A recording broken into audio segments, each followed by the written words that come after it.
Okay, so welcome to Hello World. Just a few things as we get started. This class is, as I said, free, and it's made possible by Wells Fargo Advisors. So at the beginning of each class, we just like to recognize them as a financial sponsor. They're the ones that sponsor this class and make it free for the community as well. We're doing this class 4 times in 2016, so we do about once per quarter. We did one back in March, we'll do another one in August, and then another one in the fall.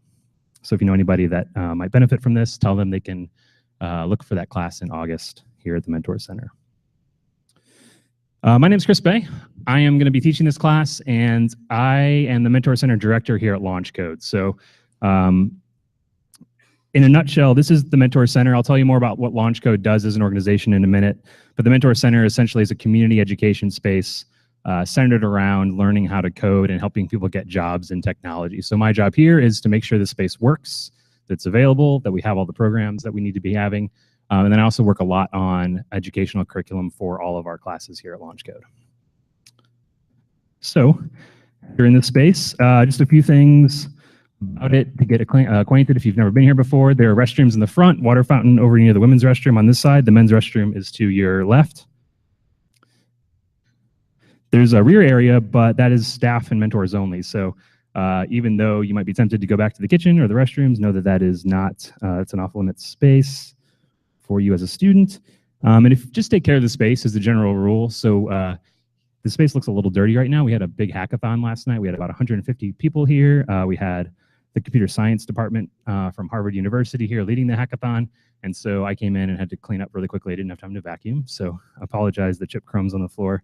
But that's an example of one of the events we do to try to foster community and education and learning here at LaunchCode. So, and also generally we are open, really that should say 5 p.m. more realistically. We're open throughout the week, 9 a.m. to 6 p.m. or 5 p.m. Monday through Friday. We are usually open later than that because we have classes and events. So whenever there's a class or event, this space is open. And you as a student of a class can come and make use of it. You can come here, use the free Wi-Fi, hang out, you can work with other students. There are designated times when you can come, and there will be mentors here to help you with your homework and so forth. So feel free to use this space essentially as a learning space whenever you want. Think of it as a library for technology. And then lastly, launchcode.org/mentor center. You can find all the information on all of our other programs that happen here in this space on our website there if you haven't been there already. Okay. So before we get started, let me tell you a little bit about LaunchCode as an organization. So LaunchCode as an organization is about 2.5 years old. We have a mission of helping to get people economic opportunity and employment in technology. So we're not first and foremost an educational organization. Our primary mission is to help people get jobs. So any classes that we do, any education we do is focused on pointing people in that direction. Now this class, it's only 3 sessions long, so obviously you're not going to be able to get a job as a programmer after this class. That said, there is a specific purpose to it, and I'll tell you that, I'll go into more detail about that in a minute. But everything we do is oriented towards creating economic opportunity and employment opportunities for individuals in technology. So what does that mean? Essentially, there's a jobs gap in the technology industry, and computer programming in particular. The Department of Labor estimates that by 2020, there will be over 1 million unfilled programming jobs, right? Why is that the case? We've got all these universities and schools. Shouldn't they be training people? Well, they are, but there just aren't enough capable students being churned out by those economic or educational institutions to fill these jobs.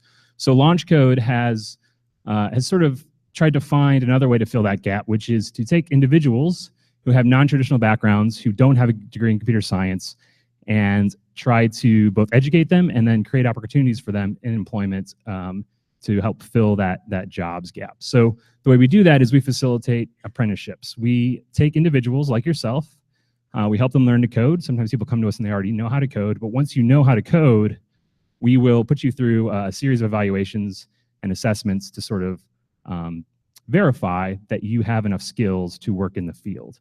And once we verify that you have enough skills to work in the field, we'll put you in front of an employer and say, this person, we vetted them, they don't have a computer science degree, but we think they're good enough, give them a chance.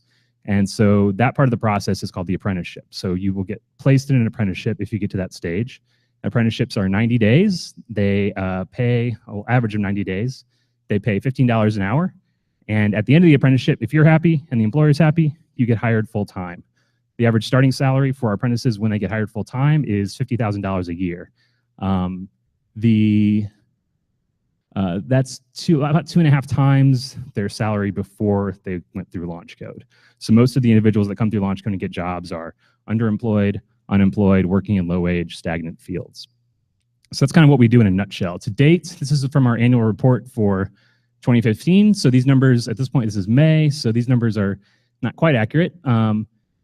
To date, we've gotten, that says 310 people. We've hit, I think 360 is where we're at now. So in 2016, we've already got 50 individuals jobs as computer programmers.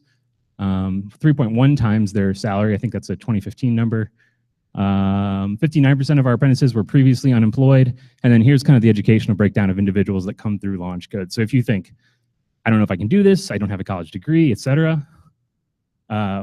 We have like 30% of our apprentices have no college degree whatsoever. 46 of them have a college degree, but in a completely unrelated field, English, archaeology, whatever.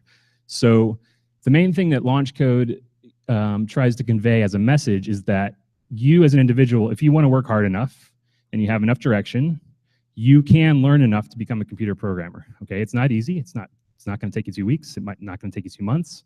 Most people will spend 6 to 18 months getting all the skills going from zero to employable. It takes a while. It depends on how much time you're able to put into it. If you can only work 5 hours a week, it's going to take you a lot longer than if you can work 20 hours a week on learning how to code. But if you can get the skills that you need, then there's nothing that should stop you from getting the job. That's our philosophy.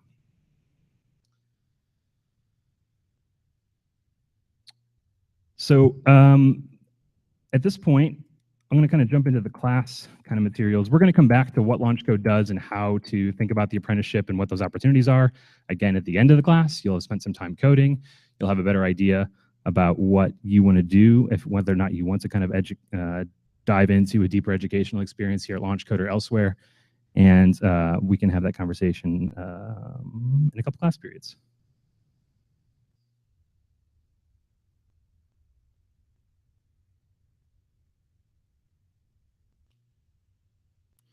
All right, so this is Hello World, an introduction to programming. We'll find out why the class is called Hello World a little bit later today. What is this class for? Or what will you be able to do by the end of this class? I mentioned before, you're not going to get a job as a programmer after this class. That's not the point. We do have 20-week classes that are aimed at that are aimed to get people enough skills to get a job, but that's a 20-week class. And still with 20 weeks of education, some people aren't quite there. So it's a big endeavor.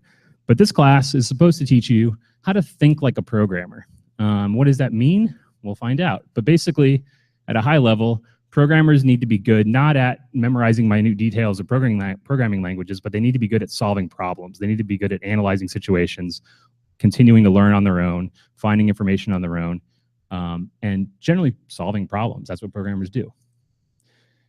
You will understand some basic fundamental concepts that every programmer should know. So the point of this class is to introduce you to a few ideas that are foundational, no matter what you do as a computer programmer in the future, whether you take some more classes and become a professional, whether you just become a hobbyist, whether you just enjoy tinkering around with it in this class and put it down, you will know a few things that every single programmer in the world knows. And we'll write some fairly simple programs in code from scratch yourself. So you will be coding starting today, actually. So you'll be able to write some code. By the end of the class, you might be surprised at the complexity of what we're able to do in only 3 class periods. And then you'll also know where to go to continue learning. So as I mentioned before, LaunchCode has 20-week classes. There are a lot of other opportunities. We'll kind of explain the best way to go about learning how to code, how to choose what type of class, what kind of programming language you want to learn if you want to dive in deeper, and look at some of those options. One of the main options that I want to point you to, and the reason why a lot of you are here, is a program called Summer of Code that we're doing. And so, how many people, just by a quick show of hands, how many people are actually registered or have already applied for Summer of Code that are here? Awesome, that's great, perfect. So that's good. So for folks that have already applied for Summer of Code, we've basically said if you're going to take Summer of Code, you want to take it, and you've never coded before, this is a good place to start. We find that people who take our longer classes, our 16 to 20-week classes, that have had some exposure to coding, however small, have a much higher success rate in the classes than people who come in completely cold to our longer classes. So just a little bit of exposure, a few weeks of doing some introductory stuff coding will make you much more likely to be successful in our classes. So if you haven't signed up for Summer of Code, if you haven't applied, you can do so at launchcode.org/Summer of Code. There are 4 classes that are being offered at different locations throughout the city. They have slightly different curricula for some of those. If you have questions about that, I'm developing the curriculum myself, so I can answer those questions after class.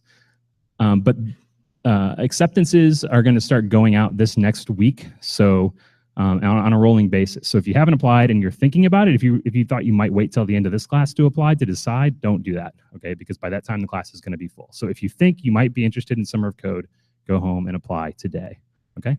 Any questions about Summer of Code while we're on that topic?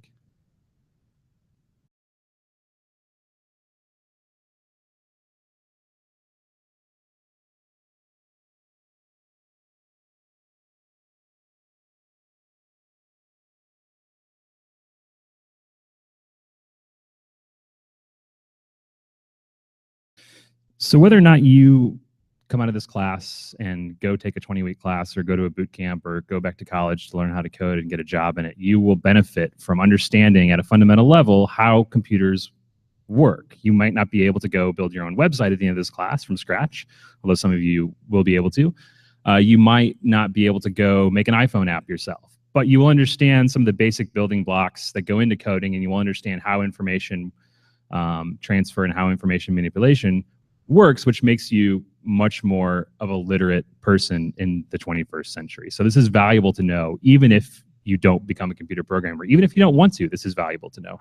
A lot of folks are starting to take basic intro to computer programming classes, not because they want a job in the field, but because they feel like for their job, whatever it is, whether they're a banker or they work in agriculture or they work in the insurance industry, they feel like knowing how to code helps them do their job better because everybody works with coders in pretty much every industry in the world these days at some level. So it's not about some specialized skill. There really is a literacy aspect to coding, we believe.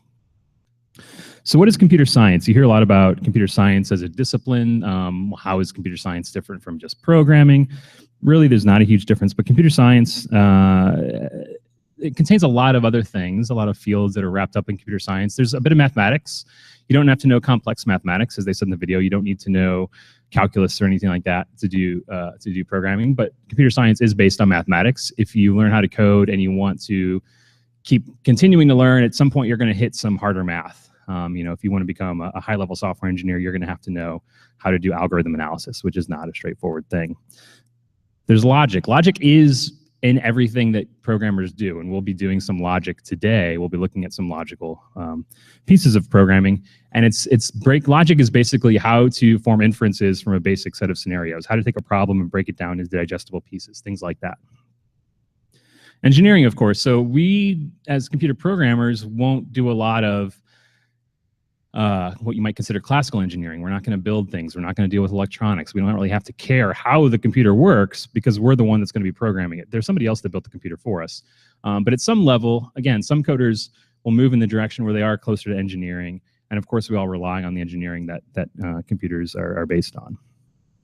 And then philosophy, the idea that you could build a machine that could think at some point in time just seemed like a ridiculous idea, but some philosophers and some mathematicians thought at some point in time that it was something that was possible. The first computer was an idea that somebody had that to everybody else in the world seemed really stupid or really far-fetched, right? Look at us now. Everybody has at least 2 or 3 computers on their bodies in this room, right? Not so far-fetched anymore. What are computers? That's a good segue. There we go. Computers are actually really dumb. They're not that smart. The only reason they're able to do complicated things that to us look like magic, to us look like they're really complicated, are because humans are programming them. Computers on their own can do very basic math. That's all they can do. They can add, they can subtract, they can move bits around. They can't do anything really complicated on their own. The complicated nature of what computers and applications are able to do comes from humans telling them what to do. A computer isn't going to infer what you want to do just by, you writing a somewhat close piece of code that, has most of the idea in there but isn't exactly correct. If you are not precise with your code, the computer will not get it right. You are the person making the computer do what it does. It's your intelligence that's embodied in computer programs.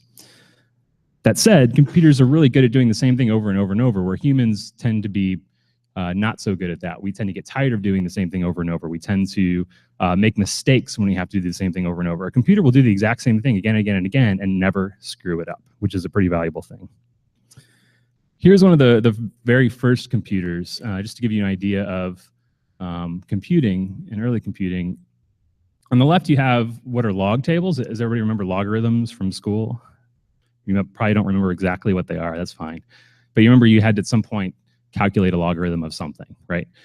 Logarithms tend to be really highly used in, historically, they were really highly used in sea navigation and in other engineering fields. And before there were computers, the way that people calculated logarithms, if they wanted to, say, chart a course or do something that involved logarithms, they would have these log tables that were built. And log tables, like the British government used to employ entire departments of people to build these log tables. They were calculating things by hand, pencil and paper, literally, by hand, using some very complicated formulas to generate these log tables that the rest of the government and the British Navy relied on, right? There was thousands of people that actually did this work. Computers came along sometime in the late 19th century. The idea of computers started to become a much more widespread thing, and they made calculating log tables basically a program. It took, there's no reason for anybody to calculate a log by hand. This is a picture of one of the very first computers. It's called the Difference Engine #2.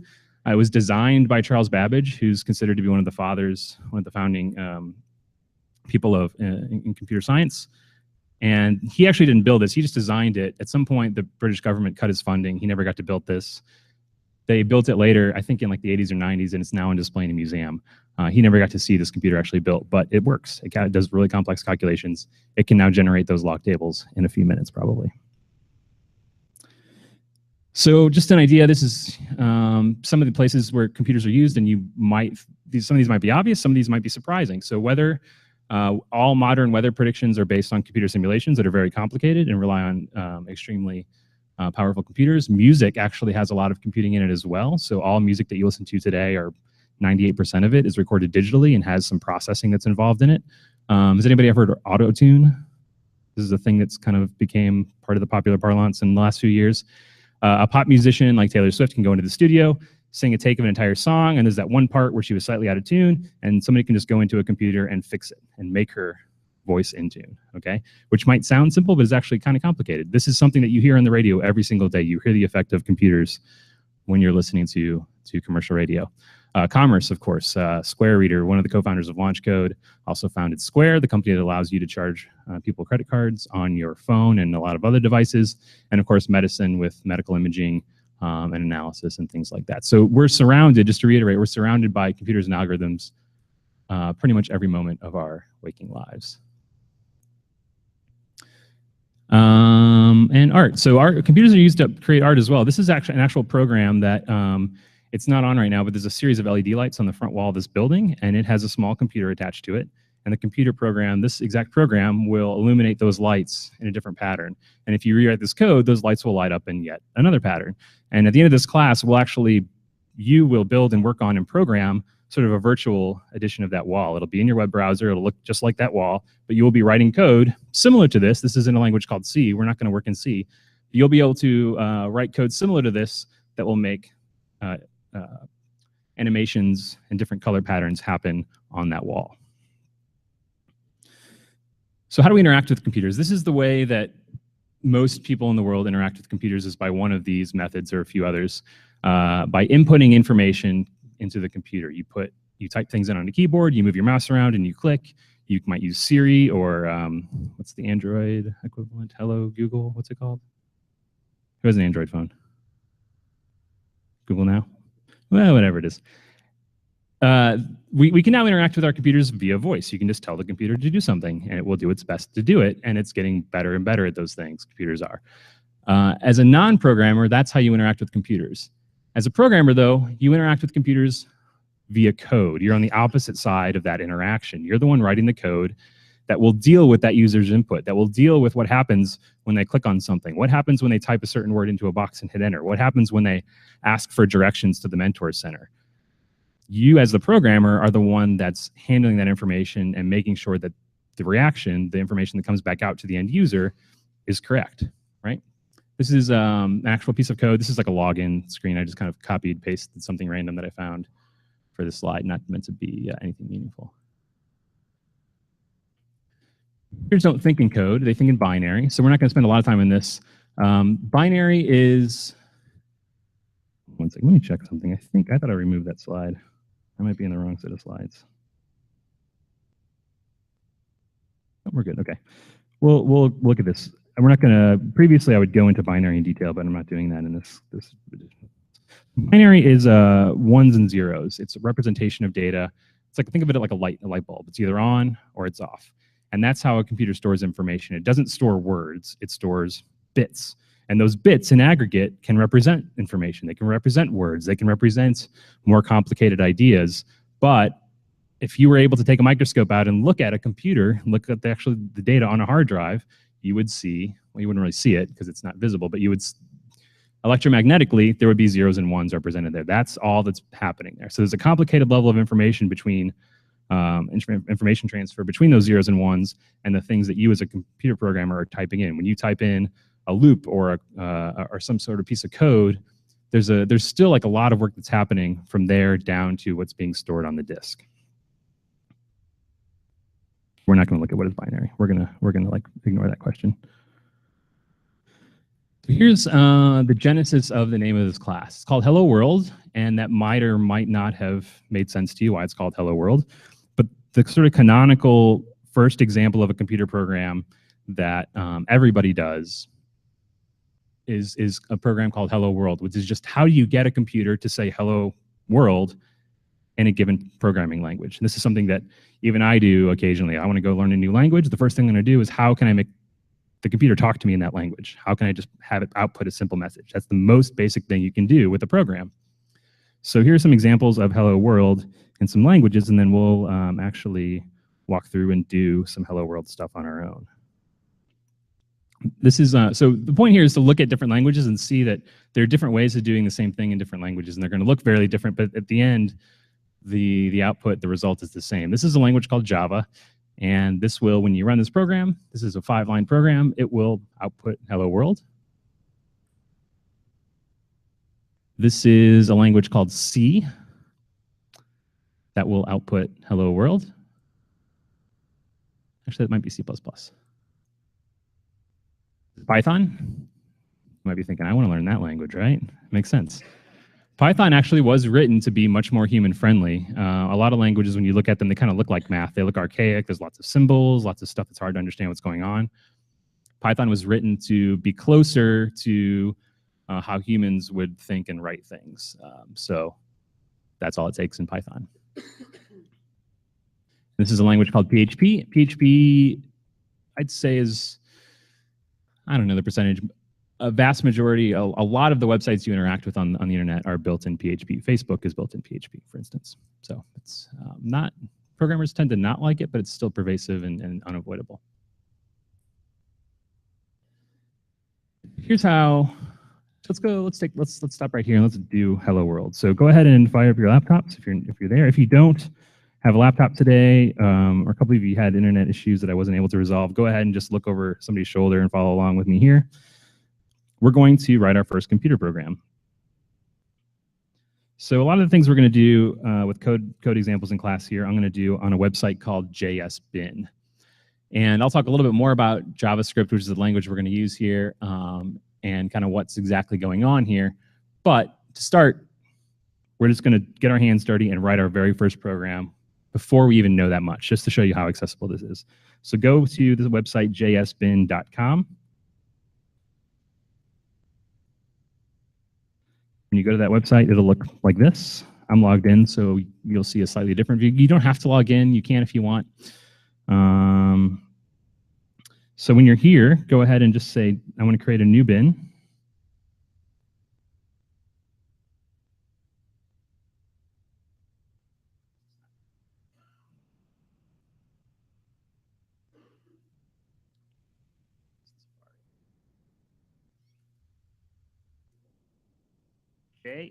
JSBIN.com.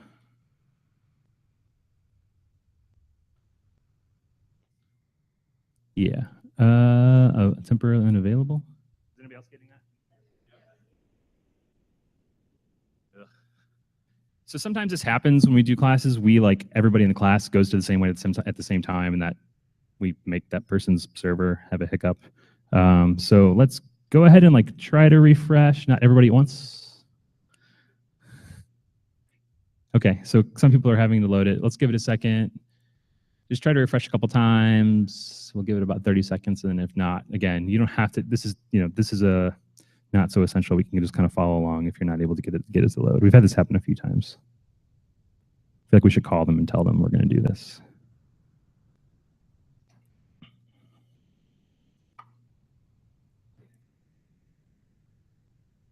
And I'll tell you in a second. We're not quite there yet. We're giving people a chance to for the page to try to load again. Is it reloading for people at all? No. Some people yes, some people no. Try a couple times. Try wait 10 seconds. Try. We'll give it about 30 more seconds, and then if you don't get it to happen, you can follow along with me at the screen.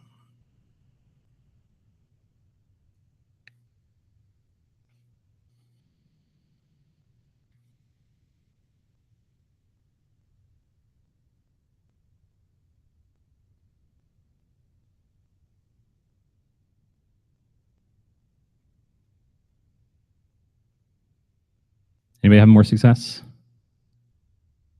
No, bummer. Okay, so we'll go ahead and do this walkthrough again. This isn't. I'll put this little code sample up on the course page, and you can go and do this little activity on your own at home if you like. So your screen, you can close that big blue box at the top with the little X at the top left, just to get it out of the way. We don't need it. Your screen will probably look something like this. When you're in JSBin, there are different little tabs that you can activate or deactivate. So you probably have the HTML tab, which looks like this HTML pane, which looks like this. Go ahead and turn that off. We don't care about that. We've got the JavaScript and the output are the only two that you should have. So if you have any other panes open, go ahead and close those. Okay, so the first thing we're going to do is do hello world in JavaScript. Okay, so the way I get a computer, I get JavaScript to output something is to type console. See if I can make this bigger. Better. Console, console dot log. There's no spaces here. Spelling is important. I'm going to one more thing. Go ahead and uncheck the auto run. That's usually just going to annoy you. It's up at the top right there. Just uncheck that checkbox. What that does is it tries to run the code as we're typing it. We don't want to run it until we're done typing, so we'll just turn that off. So console.log. I'm going to put an open parentheses. And notice how when I do that, it automatically gave me a close, right? This is something you'll see a lot in programming. You use parentheses a lot for different things. They always come in pairs, okay? And what's in between the parentheses is usually something special. Parentheses tend to say, hey, this thing should be used for a certain purpose. Between those parentheses, let's just put double quotes. Notice I just hit the one double quote, it gave me the second one. So when we're coding in different environments, different editors, most editors will do things like this. They'll try to be helpful. They'll say, hey, you got one quote, you probably need the other one too. Again, you will pretty much never see a single pair of quotes in code because what's between them is designated as special. And so now between here, I can type anything I want. I can type a message, but I'm just going to do the canonical first message, which is to say hello world. Exclamation point, because we're happy that our program is running. Okay, I can go ahead and run this, but I'm going to do one more thing, which is a good habit in JavaScript. In some other languages, it's not something that's optional. In JavaScript, it kind of is. But at the end of my line, I put a semicolon. Most programming languages that come from the sort of same family as JavaScript will require that you do this. So we think it's a good habit to get into, just so if you go to learn C or C++ or Java, you already have this habit down. All right, and so that's it. That's all we need to do. Once I do that, I can hit run. Actually, we should have opened up the console, not the output. Sorry about that. There we go. So Yeah, I did that pretty quickly. I told you to open up the output pane, but really it should have been the console. So you should have the JavaScript and the console panes open. All right, doing okay? That was it. That's your first program. You just made a computer print a message. Okay, so that's essentially in its simplest form, what all programs do. It's on one side, you're writing some instructions that when run, produce an output, produce some kind of answer, do some kind of manipulation. This is the simplest one. All it does is print out a simple message. You can go in here, play around with it. The best way to learn one of the best ways to learn new things when you're coding is to just change stuff, see what happens, right? Put out hello. What happens if I put my name in here? All right. You get tired of this junk in the right, you can go ahead and hit clear to clear your console output. Let's just like play around. Let's see what happens if I don't put the semicolon. Still works. Notice that JSBin is telling me there's an error though. Missing semicolon. So there's sort of settings in here that will tell you that you can say, hey JSBin, you should make me use a semicolon. When I actually run it, it's going to be fine. What if I leave off a parens?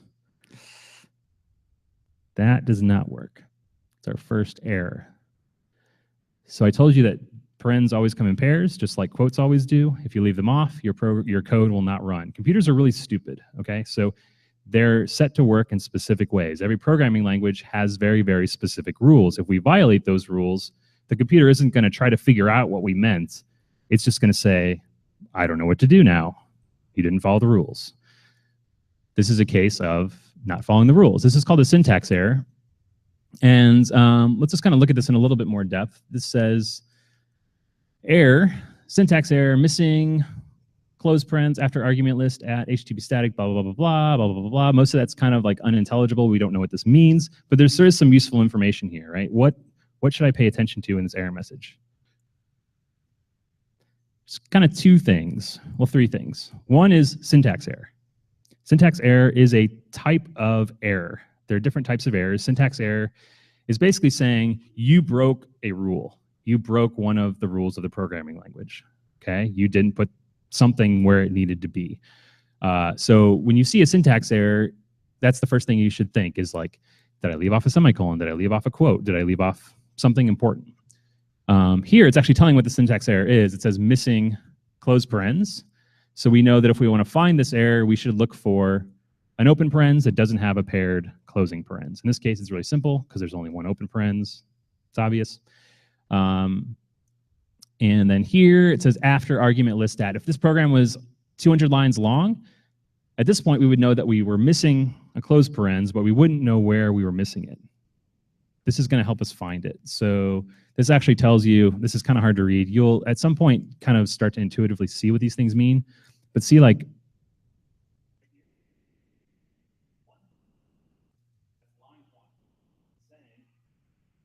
it's saying that your missing semicolon or your missing parens is on line 1 of your code, okay?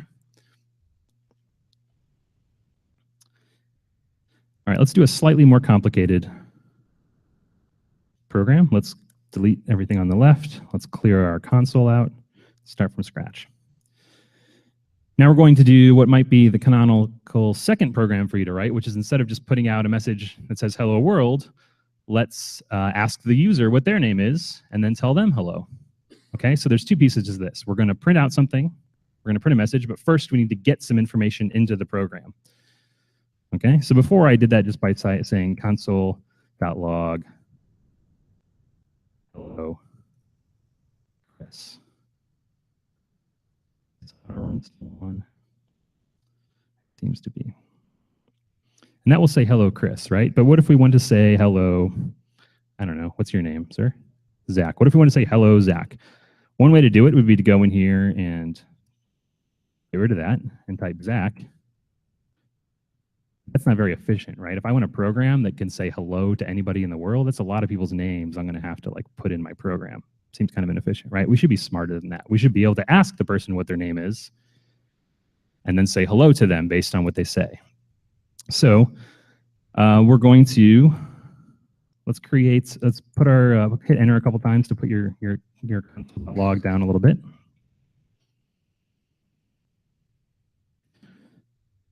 And if you're not totally like doing everything, if you're getting stuck on something, don't worry about it too much right now. Just kind of follow along with more with me than what you're doing there. But if you're keeping up and everything's working for you, and looks like it does on my screen, then go ahead and keep coding. The first thing we're going to do is we need to ask the user what their name is. So I'm going to do something new. And again, I'm going to go through all this stuff in gory detail later. I'm going to put 2 slashes. And this is a comment. When you see 2 slashes in JavaScript, that says whatever's after this is not code. It tells the computer, don't pay attention to this. This is just for me to make a note, okay? And I'm going to say, what do I want to do here? I want to ask the user what their name is. Okay. Make another comment above my console and say, tell the user hello. This is just for me to kind of outline my thought process. Before I start coding and get bogged down in the details of what my program should do, I'm just going to make some notes to kind of make just a visual outline, just a mental outline of the steps that I need to do. This is part of thinking like a programmer. Before I go and try to get the minute details of a program to work, I'm going to think about what I need to do before I write the code. What's step 1, 2, 3, 4, etc. This is only a 2-step program, so it's pretty straightforward, but pretty quickly you'll be getting into situations where you need to think like this. You need to think about what the problem should, what you need to do to solve the problem, and kind of outline that before you start running the code. Okay, so we don't yet know how to ask the user what their name is. So, well, you don't. I'm going to tell you right now. So what we're going to do first is we're going to use this function called prompt. This is going to ask the user for some information. It's going to prompt them for some information. So you want to type in prompt, open parens, open quotes, and then you'll automatically get the close quotes and the close parens for free there. JSPN will put those in there for you. And then between that, the way the prompt function works is it allows us to ask the user a question. So whatever I put in between those quotes is going to be the question the user gets asked. So I'm going to say, hi, what's your name?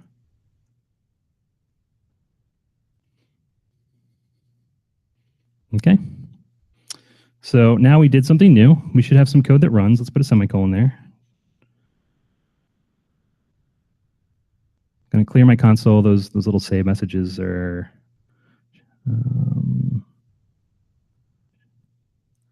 really unimportant. So you're not numbering the line. That's just in the editor. The question was, do you have to number the lines? So the editor does that for you. I'm not typing in 1, 2, 3, 4, 5. That's the editor saying, hey, this is line 1, 2, 3, 4, 5. That's helpful if you have really big programs. It can say, hey, your error is on line 200, and instead of counting from the top, you can just look at the side and see where line 200 is. There's a setting in here somewhere. Let's see if I can find it real quick.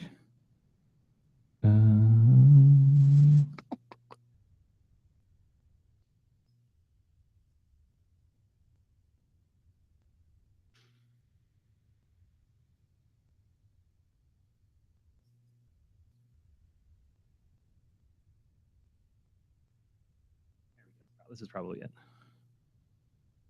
Okay, so let me go back. So I'm not sure if you're going to see this account thing. Let me.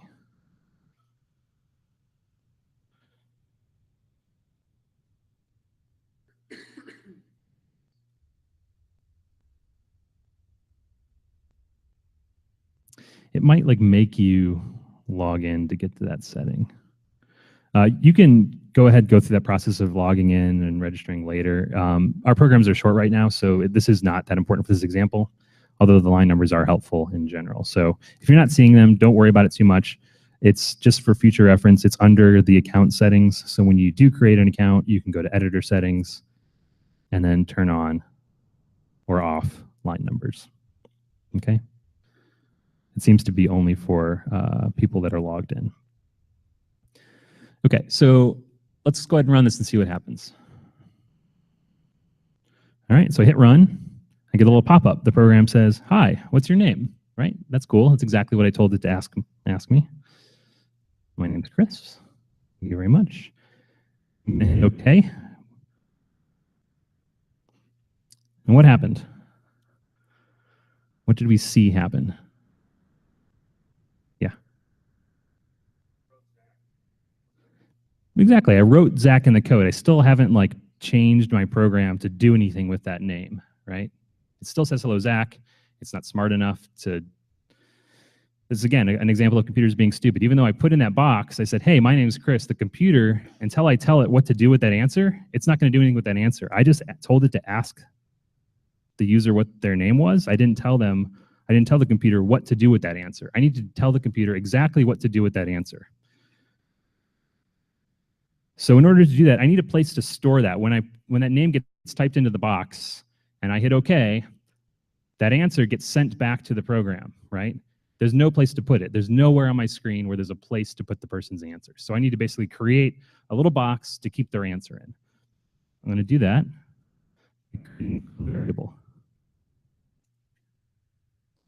And type along exactly what I'm doing. This basically creates a new box called name. I'm going to name the box, give it a name so I can refer to it later. And then it says, the equals sign says, put the user's answer, whatever they type in, put it in this box for me. Okay, now I've got a place to keep their answer. var is something we'll look at a little bit more later. That little piece, var, just says, hey, I'm making a new box. I'm making what's called a variable. Okay. So once you have that in there, you can go ahead and run it again.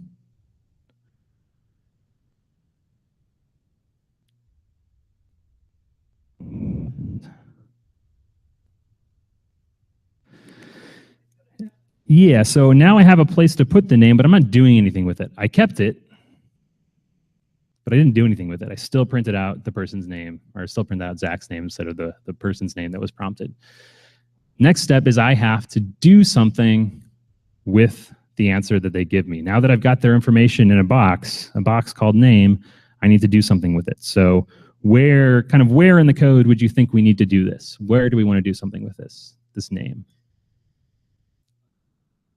Console.log, we want to print out the name. We want to say hello to that person. So we want to go to down here where we're printing out a message and use that information down here. So I don't want to use Zach. I want to get rid of that.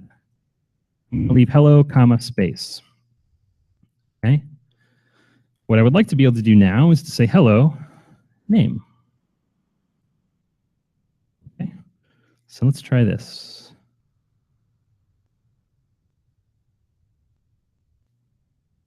Get the pop-up again, and again. Hold on, something. Maybe that save error actually really meant something this time. There we go.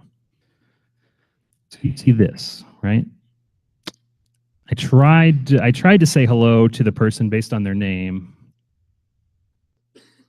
but I just get this. It says hello name. Right? It's kind of dumb, right? Shouldn't the computer? I told it to use the name. It didn't. Any ideas? If you've done any code before, you know why this happened. But if somebody who's like never coded before, really today, does anybody have an idea? Yes, ma'am. Say that again.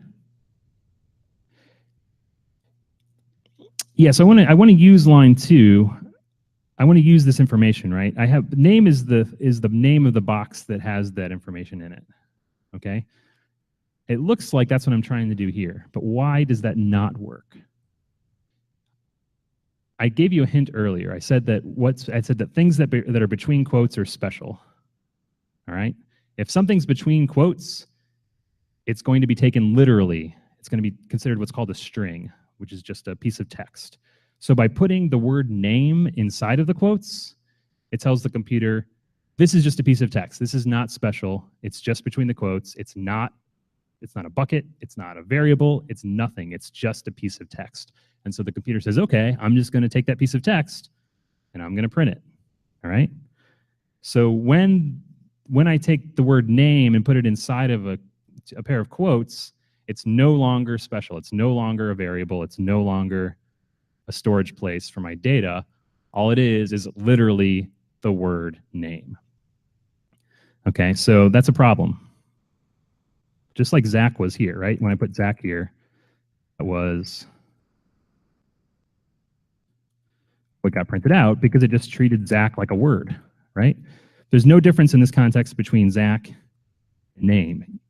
Even though I use the word name up here, these two are not connected in any way. One is part of a string, one is the name of a bucket or a variable. All right, so that didn't work. I gotta try something else. This is something that you wouldn't guess if you haven't coded before, so I'm just gonna, this is the part where I'm gonna type something and you type along. Go ahead and get rid of that, the word name inside the quotes, leave a space there. Go ahead and make a space after the quote. Put plus, the plus sign. And now type name.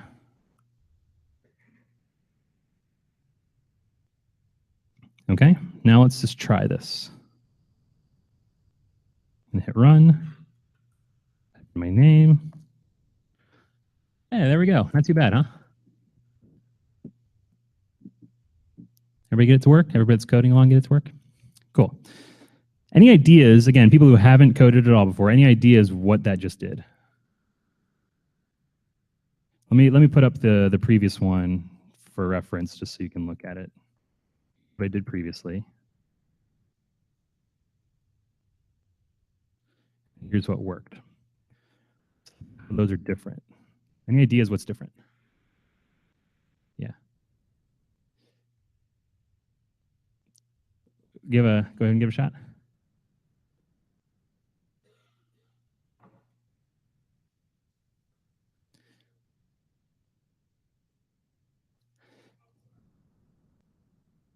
Right, so what's between the quote marks is taken literally for what it is.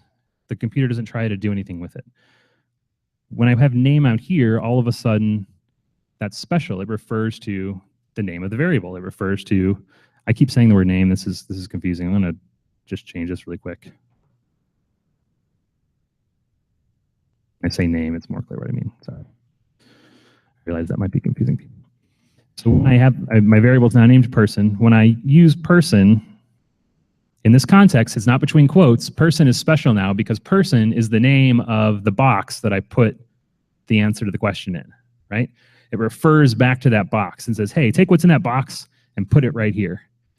The plus sign just says, put these things two together, right?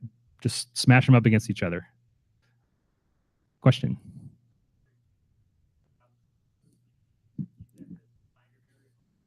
Mm-hmm.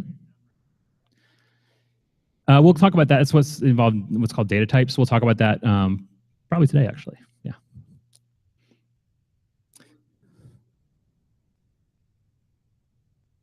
Okay. Good question. Let's go ahead and do that. So the question was, what if we wanted to have the exclamation point? When I did the hello worlds or whatever, just I had the name just in there verbatim, I had an exclamation point after it. What if I wanted to add an exclamation point after this? So I just told you, you have all the information you need to know how to do that right now. I just told you what the plus does. The plus takes two pieces of text on either side of the plus and puts them together. And then that's what gets printed out. So how can I want to basically add an exclamation point after the person's name. How am I going to do that? I have to put an exclamation point, but I have to do more than that. I need a plus and quotes. Okay, so if I do that,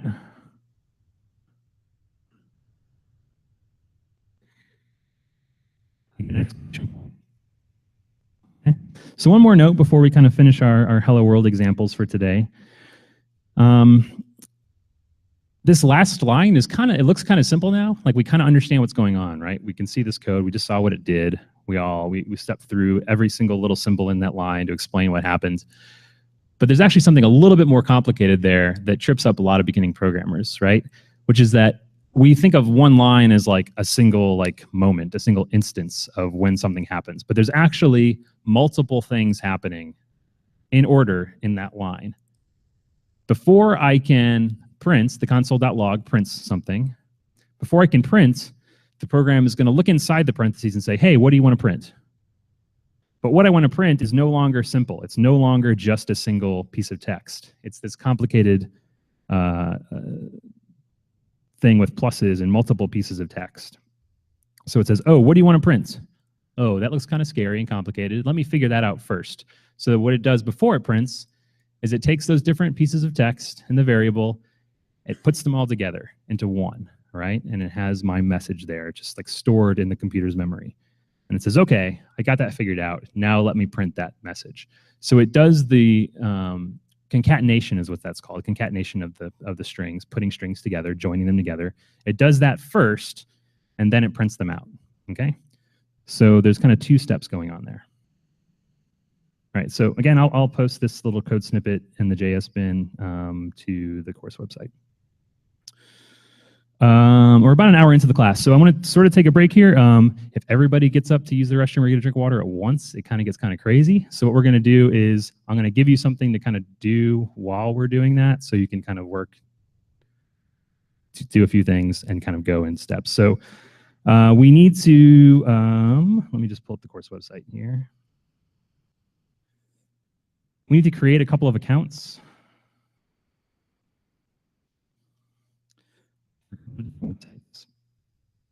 So on your, let me back up. On your computer, go to education. Again, if you don't have your laptop with you, don't worry about it. I'll send this out all via email. education.launchcode.org. This is our sexy education department website. We work really hard on it.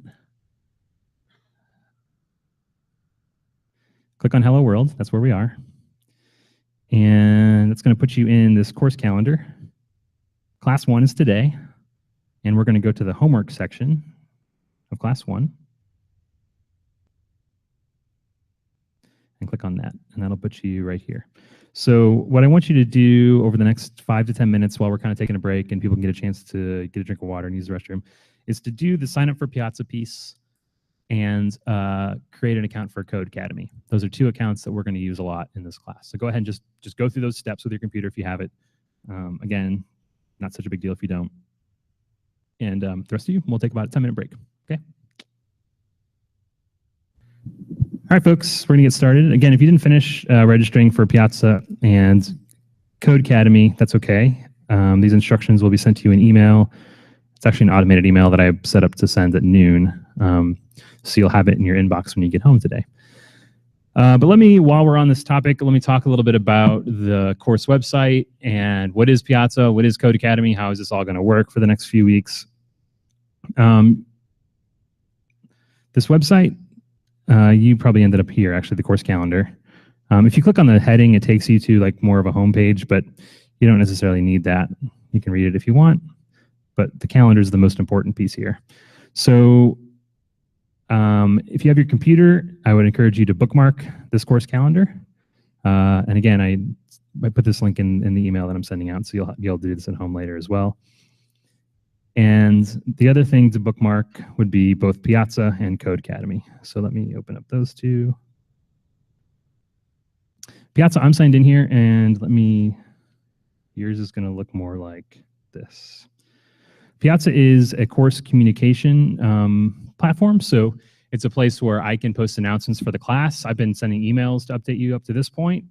Beyond this weekend, I will not send emails. So if you don't sign up for Piazza, you might miss important information. So to that end, if for some reason you have a problem with Piazza, you can go ahead and reply to the email that goes out at noon, and I can help you figure out your issues. But you need to be in here. You'll get notifications about course announcements, such as when I post the video for each class. So I post resources, slides, video, code samples, all of that for every single class on the course website. So you don't have to keep checking back every day to see if they're up there yet. I'll send an email to say, a note on Piazza to say, hey, everybody, the stuff from Saturday's class is up now.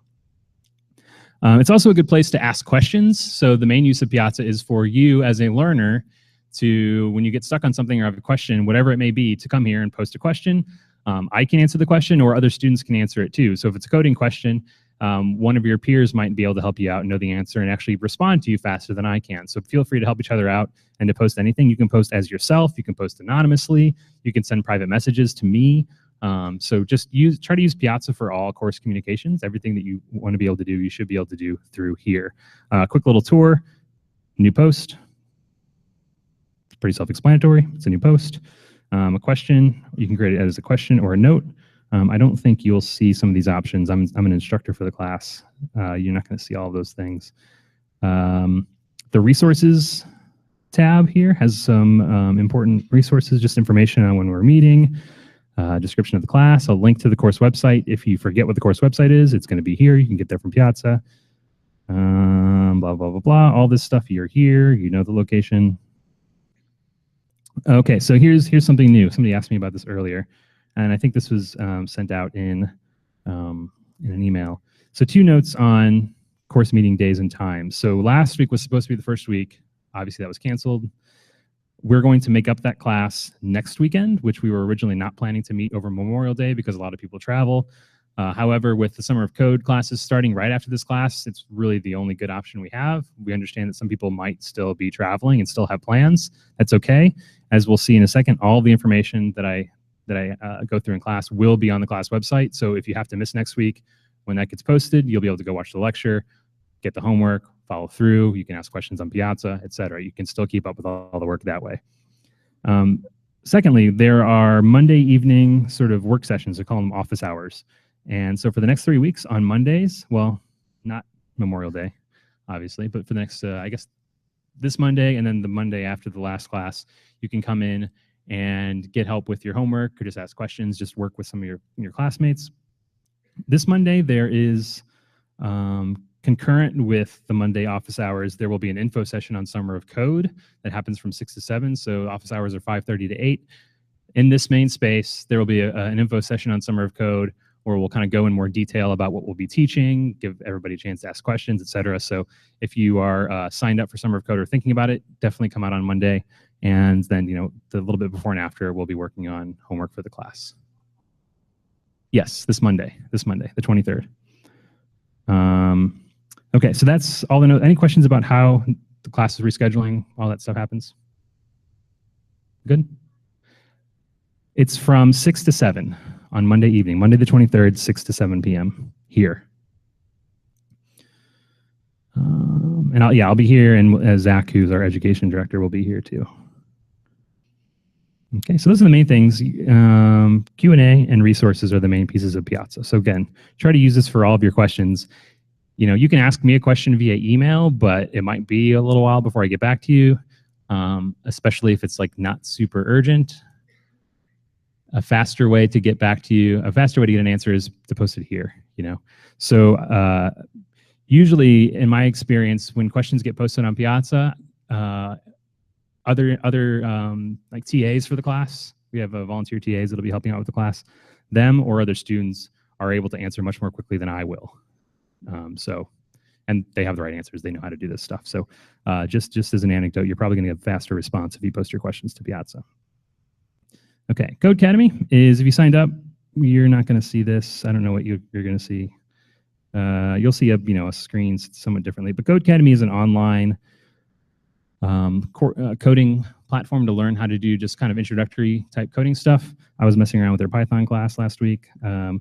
There's a direct link in the homework to the JavaScript class. So you're going to see JavaScript. Okay, and we're going to do some of the exercises in here. So Codecademy has free and paid stuff. You don't need to pay for anything. Everything we're going to be doing is part of the free offerings on the site. And exactly which exercises and so forth that we're going to be doing are spelled out in the course homework page. So let's just look. So for this week, what I would like you to do is to create your account. And in Unit 1 of the JavaScript course, I link directly to the JavaScript course here, so you don't have to find it yourself in Codecademy. In Unit 1, go all the way up through Exercise 11. So when you start these, so this is Unit 1, getting started with programming. You'll click on this, and what you will see is some, let me go to the first one. You see on the left, you see some information, a mini lesson, and on the right, you see an area to code. This little black box is the output of your code. So similarly to in JSBin where we had the output on the right-hand pane in the console there, you'll see output in that little black box. You just need to follow the instructions on the left. When you do what they say, you can hit save and submit, and it will either say, hey, good job, or whoops, you messed that up. So let me go ahead and do something so you can see what it looks like when you mess it up.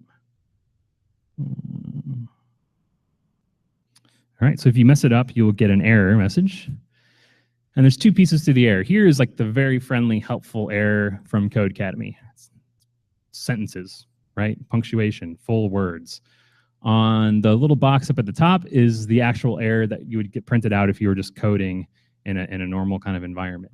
And so you want to look at both. So this one kind of tells you, it's more helpful. Sometimes this one will tell you exactly what the issue is.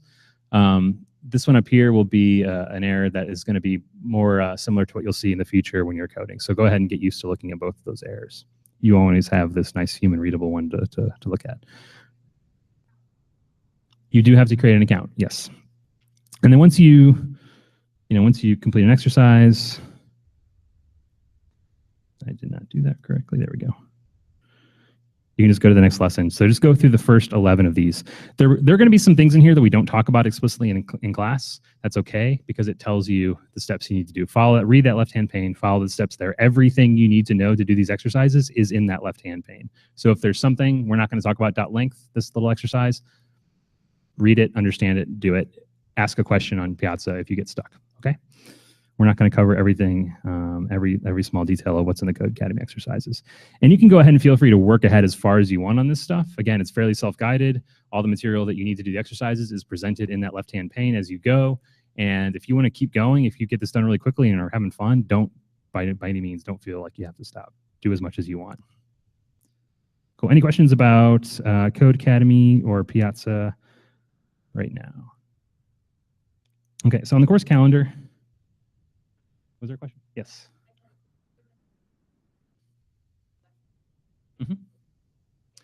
Right now, that's what I was going to say right now. So yeah, so on the course calendar here, on this page, this table has sort of 3 columns for each class. There's the before class, during class, and after class.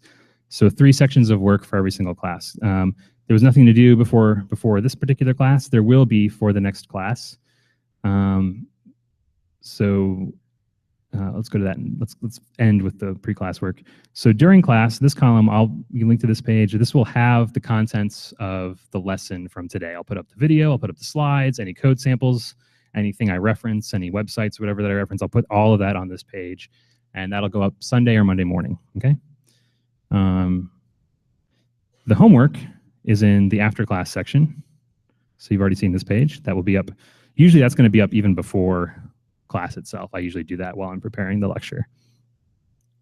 And then in addition to homework, there's also prep work. So prep work is intended to give you some context. It's not stuff that should be challenging. Usually it's like a video to watch or something like that that's going to give you a little bit of background on whatever we're talking about in class, so you're more prepared for the topic that week. So for next week, for class 2, there's prep work, and there's a little short video here from Harvard CS50 class.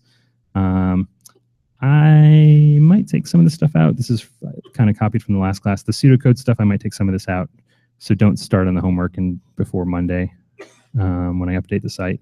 And definitely the JavaScript, some of the JavaScript stuff here is going to be useful. So I haven't updated this from last class yet. I'll do that when I post the video for week 1.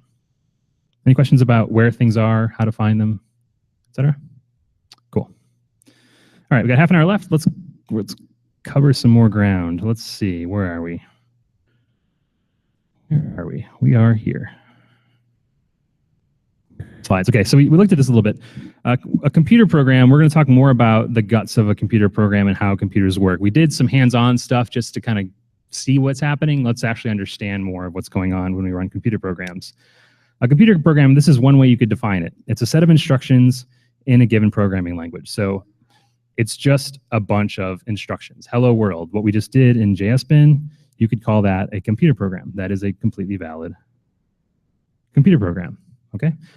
Program can be 1 line long, it can be 5 million lines long, okay?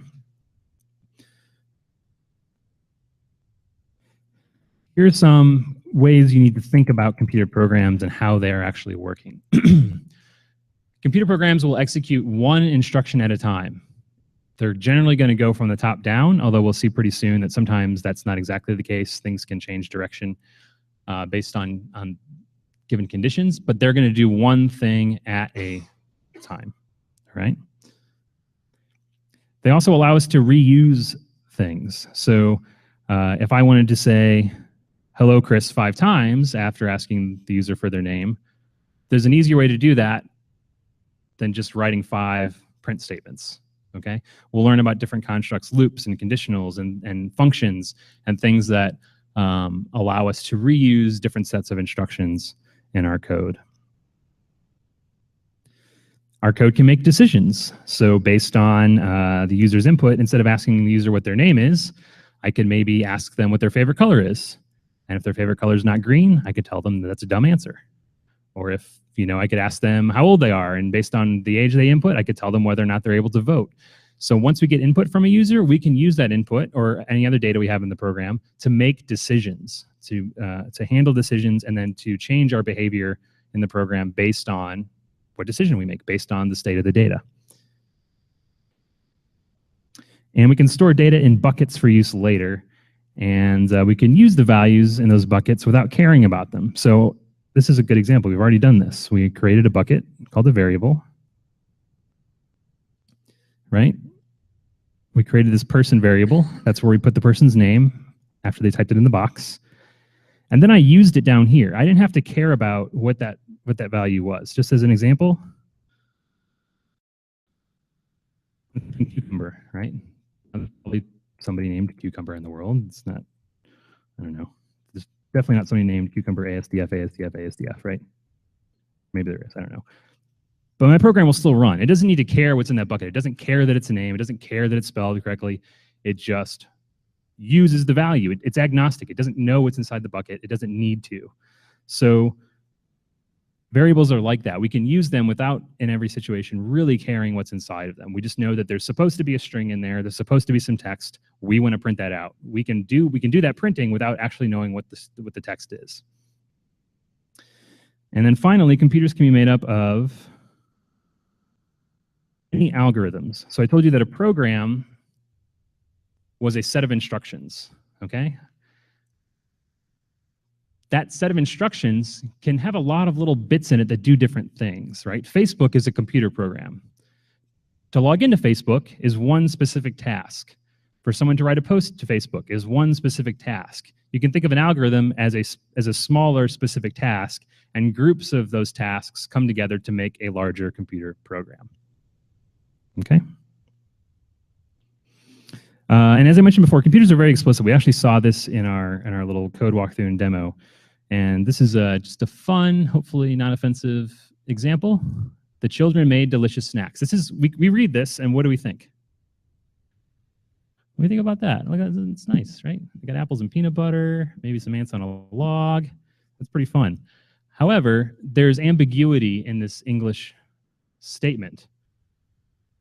It's imprecise. It could mean this. We as humans read this and think something specific, but just based on the syntax, just based on the rules of grammar, this could also mean that. All right? Those are two very different scenarios. There's ambiguity there. That sentence is a formal sentence, verb, noun, whatever. I don't know grammar terms, but not a grammarian. But it's a proper sentence. It's a well-formed sentence, but it could mean two different things, right? A computer is not capable of inferring things that aren't very explicit. So we're not going to be able to like write something. It's do as you say, not as you mean. A computer will only do what you say. Okay, we already did this. Okay, so let's talk about JavaScript a little bit for the rest of class and look at a little bit more of JavaScript. So JavaScript is a programming language. This is a bit of context. It is, why are we using it?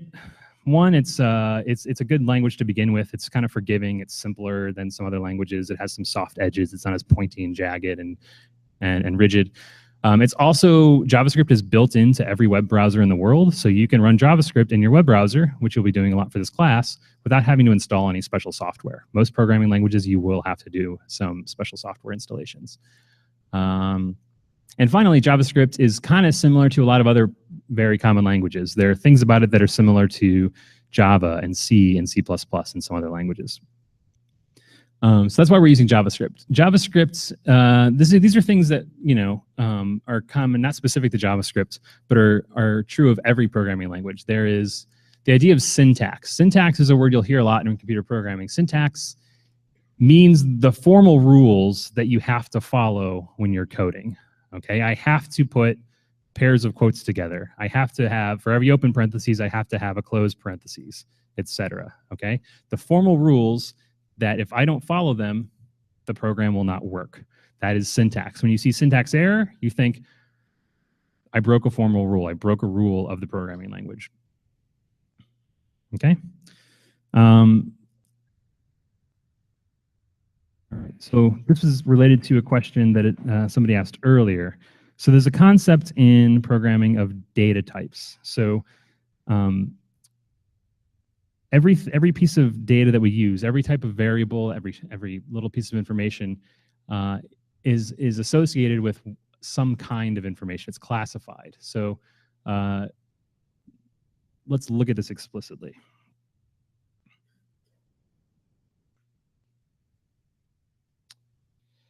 Let's do it here.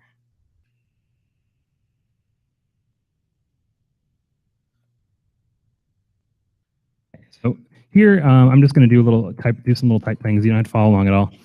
This is just what I see here. What you're looking at right now is a little JavaScript interpreter that's in your browser. So if you have Chrome, you have this is what I'm in Chrome, but Safari, Firefox, they all have.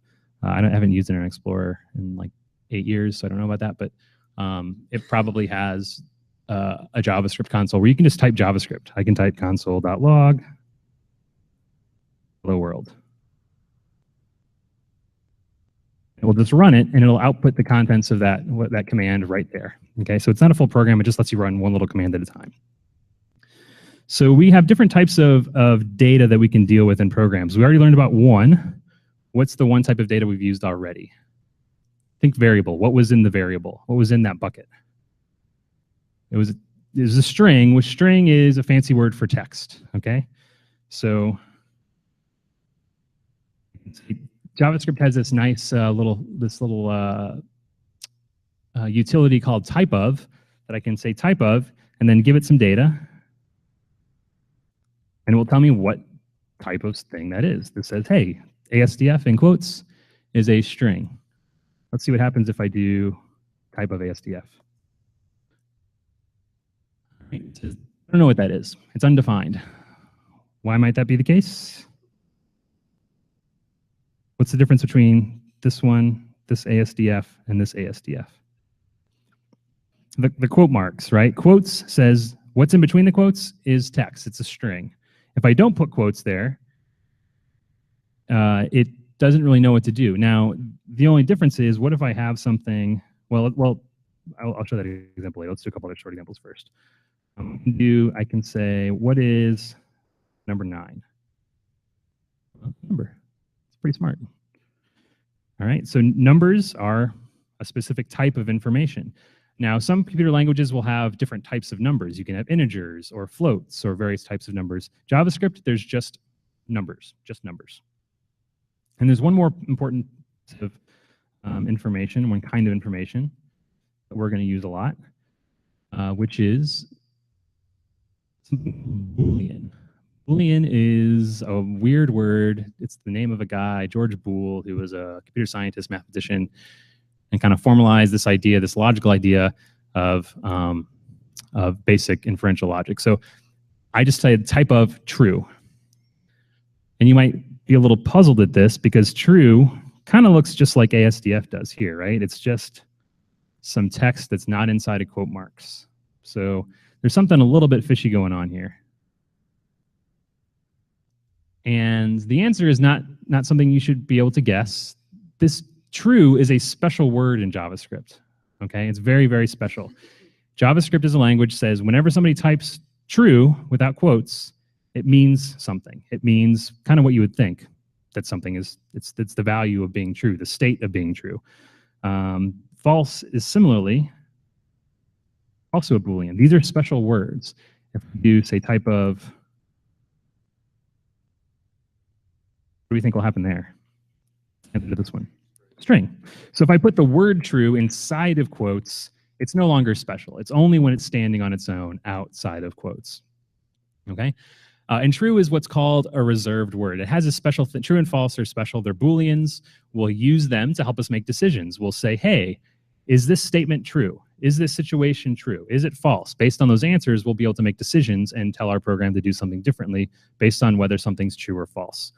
So for example, let's just look at this. Let's just do let's create a couple Booleans. Let's say you can get into here and just type JavaScript and type things and see what happens. And it's pretty fun way to learn. I can say, is 9 greater than 7? True, that's a Boolean. I just created a Boolean expression by saying, by virtue of putting the greater than symbol in there, it's asking a question. It's saying, is this the case? Is 9 greater than 7? Is 9 less than 7? False. These are the kinds of questions we can ask in our program, right? We can say, we can create a variable called A. Is today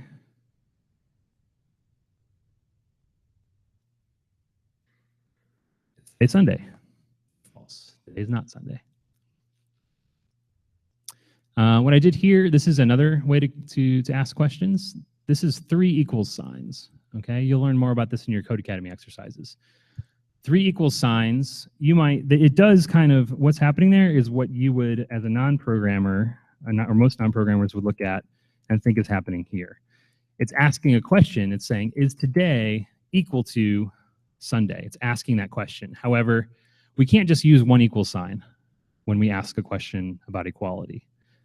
I can't just say 9 equals 7. Obviously, that should be false. What happened there? It didn't do exactly what we wanted to. What happened there is kind of complicated. But the point was, a single equal sign does not ask the question, are these 2 things equal? Where else have we seen an equal sign in our code today?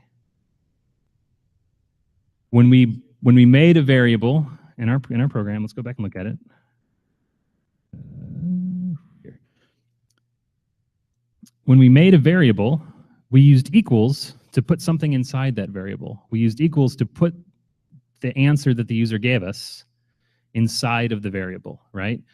1 equals means assignment. It says, whatever's on the right side, put it in the thing that's on the left side. Okay? By asking these a question, I'm going to get an answer. Take that answer and put it in the variable called name. That's what 1 equals does. So in JavaScript, there's actually 2 ways where was I?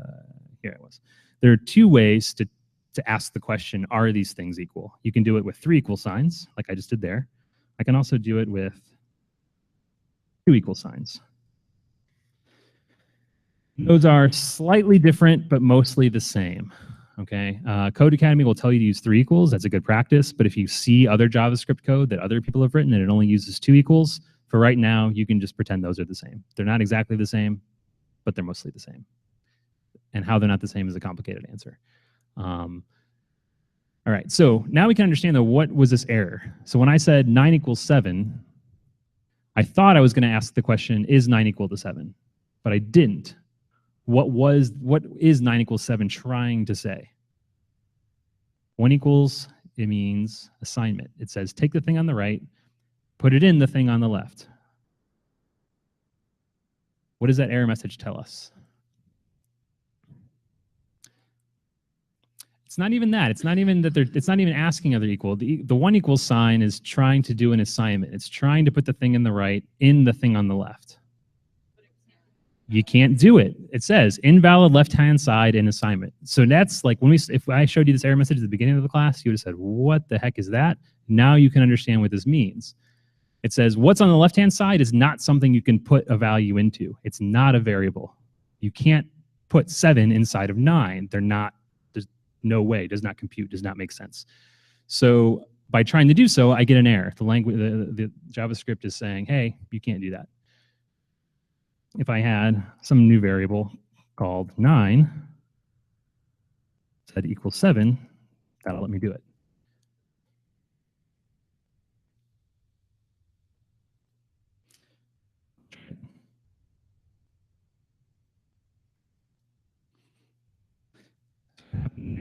There's a good thing to try. This is what you should do. You should ask yourself questions as you're doing this and just try them. So she said, what if we just made a variable called 9 and tried to set that equal to 7? Then it would be the variable, then it would be a variable, and then we could put something inside of it. Yes, go in the back. Well, that's not where we're at. We're not trying to check these. This is when we use 1 equals, we're not asking the question of whether or not the two things are equal. We're trying to assign one value to something else. Yeah. So what it's saying, what this is saying is, yeah, unexpected number. This one's harder to decipher, this error message is. But what it's saying is that the number 9, you can't use that as the name of a variable. And there's a good reason why. The reason why is if I could, it would be really confusing. It would be ambiguous. Is that 9 the number, or is it 9 the variable? I don't know. So a computer program can't tell what we mean. It can only tell what we say. So it doesn't let us do that. It doesn't let us create these ambiguous situations. It's not going to let us use a variable name called 9. The same way, well, quotes. So there are rules around what can be a variable name. So I can't say var 9 equals 7. And it's for a similar reason, because if I use quotes, that's a string, and a string is not a variable name. The name of a variable, the technical term for that is an identifier. So at some point, you'll become familiar with all this jargon, and I can say 9 is an invalid identifier, and you'll know what that means.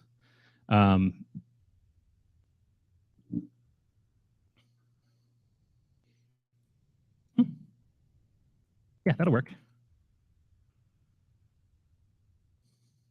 Console log 99. This is valid, okay? There are rules around what you can make a variable name. Some of the simple ones that you should know right away, you can't have spaces in a variable name. That would be confusing because is it 2 different variables or is it 1? I don't know. So they just make the rule, you can't have spaces in a variable name. There are a lot of weird special characters you can't put in a variable name. Your variable names for now should basically be letters, maybe with a number in them. And if you want to kind of use, if you want to have a variable name that's kind of more complicated, that says something like var, and do this, right? I can't say first name. Say I wanted it to be like that. I could either do it like just smash it together, something like underscore. That's valid. You can kind of separate things by underscores or dashes in variable names. But for the most part, just use letters, numbers, and maybe an underscore, and you'll be okay. All right, we're kind of coming low on time. Let me see what we still have to cover.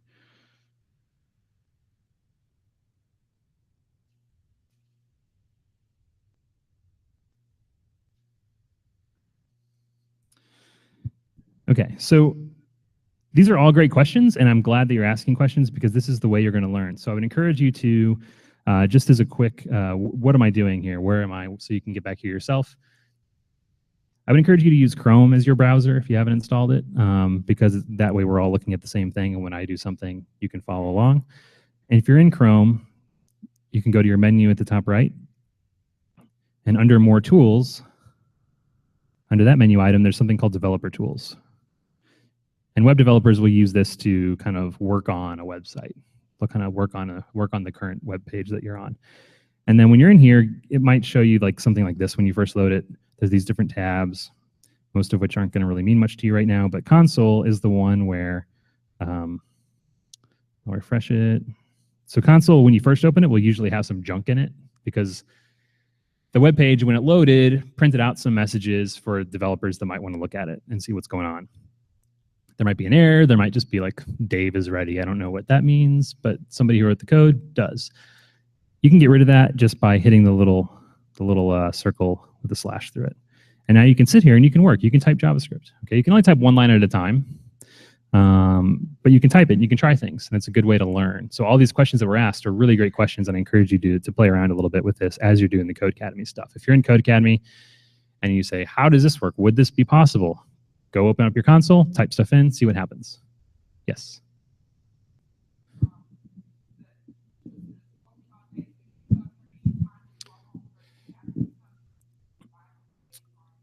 I'll answer that question in a minute. I'll tell you like when the best times to come in for help are.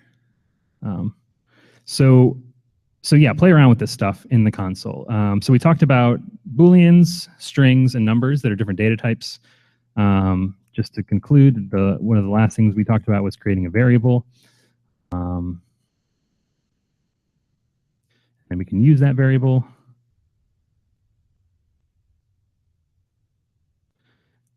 So these are the fundamental things of the most fundamental pieces of programming are being able to take data and then use it somewhere else.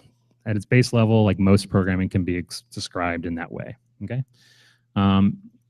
Next week, we'll get into how can we do more sophisticated things with that data? How can we make decisions based on that data? How can we do things multiple times in an efficient way? We'll get into some of those questions. So let me do a couple more slides. These slides we didn't explicitly go through, but we talked about this stuff. I'll show you one more little video, and then I'll tell you about when you can get help in class or when you get help in your homework, and then we'll adjourn.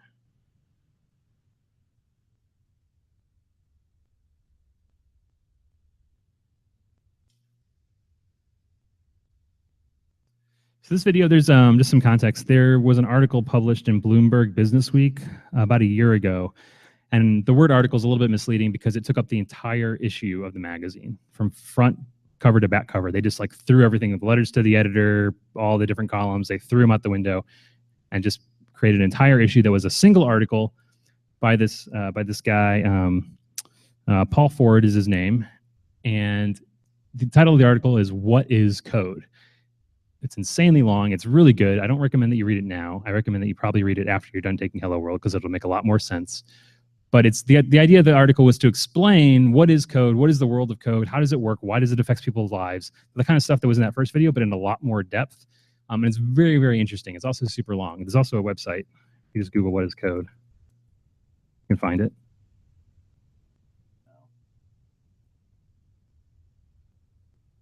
Be the first thing that comes up after the definition. Paul Ford. This guy he's both a writer and a computer programmer, so he's a good person to do this. But there's an interactive article that you can read online with like lots of little fun games and widgets in it. And it says, hey, I've already been here. It knows how long I've been here.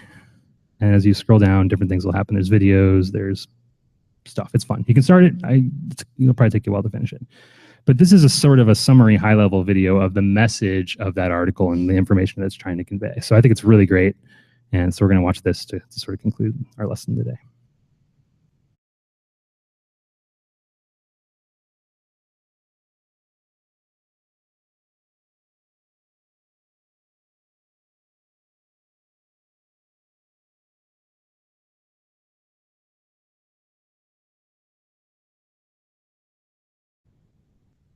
Cool.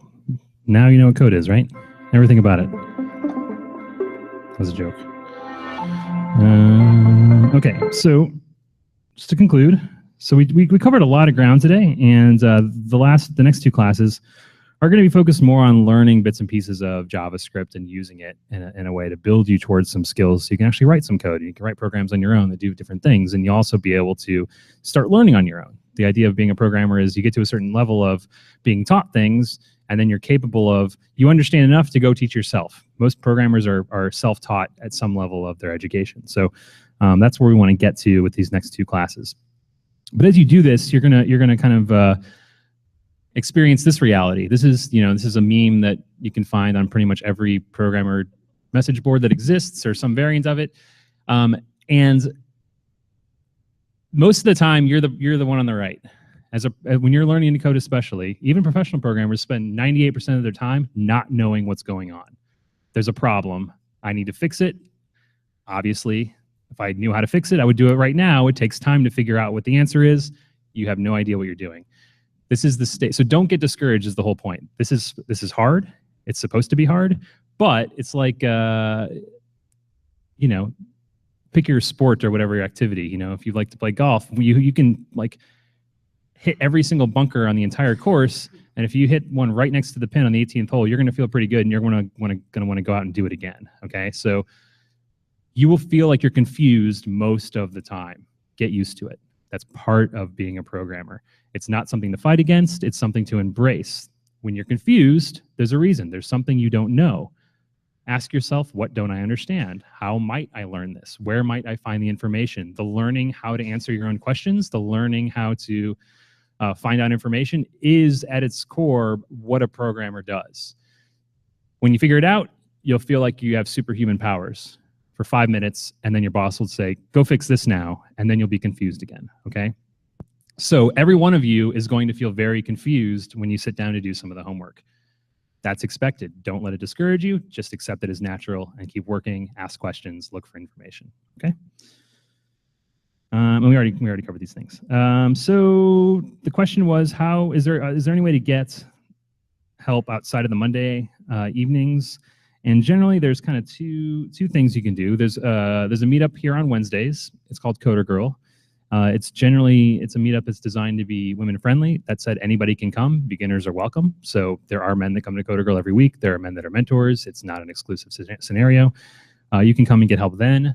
There are also, there's a mentor that is here on Thursdays. So if you come in and ask me a question while I'm working, my day job is to do all this other stuff. I'm probably not going to be able to help you. And it's not that I'm being mean. It's that I get paid to do all this other stuff. And if I don't get that other stuff done, my boss is going to be pissed. So if it's a small question, I'll generally help you. But if it's a longer question, if you need 30 minutes or an hour, I'm going to say, I'm sorry, come back on Monday or Wednesday, or when Jessica, the mentor, is in on Thursday. And as we get closer to the summer, we'll have more mentors. As people get out of school, we're going to have college students that are able to help people learn during the day more often too. So our LaunchCode is kind of a community-driven model. The people that are mentors here are all volunteers. So most of our volunteers work during the day. It's sort of a fact that they can't come in here and volunteer during the day, okay? So those are the best scenarios. Yeah. Yeah, sure. Anytime that we're open, you can come here and work. Yep. Any other questions about the class? I can ask specific questions about stuff afterwards, but if you have one that might be interested in the entire class.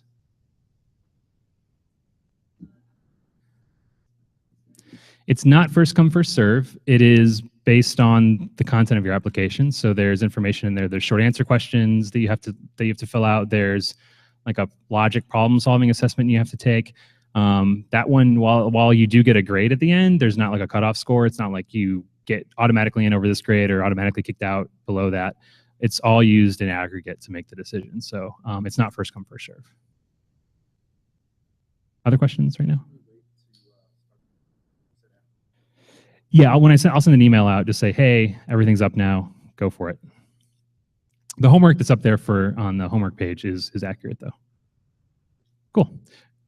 One more question, and then if you have others, you can come up to me after class. Yeah. It's 6 to 8 p.m. And one more. Yeah. We've just like cut out a few things here and there. So we're doing a little bit less than the 4-week class did. So it's not that, if you go to a bigger class, you're probably going to see some of the same stuff again at the introduction, but they'll move a lot faster when they start. So that's the kind of the answer. Cool. Thanks again for coming out, everybody. Again, I'll send in a message via Piazza. Make sure you sign up for Piazza, and we'll see you next week.